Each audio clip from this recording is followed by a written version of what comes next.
At regarding naman po sa sikanan po na pagkabili ng kanilang mga motor, ay kailangan nyo lang po magdala ng deed of sale.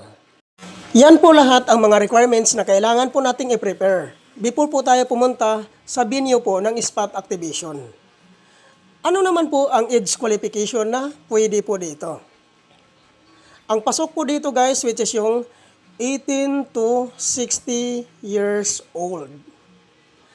Ang 56 to 60 years old ay kailangan lang pong magdala ng medical certificate.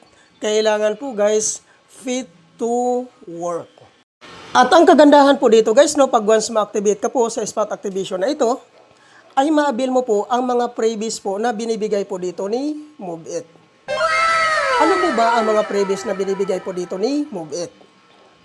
Ang number 1 po na freebies dito guys, which is yung free raincoat. Number 2, free helmet. Number 3, free jersey.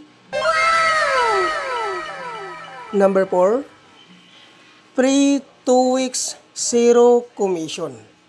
Ano po ba ito ang tinatawag na free 2 weeks zero commission? Ang ibig sabihin po nito guys, pag once ma-activate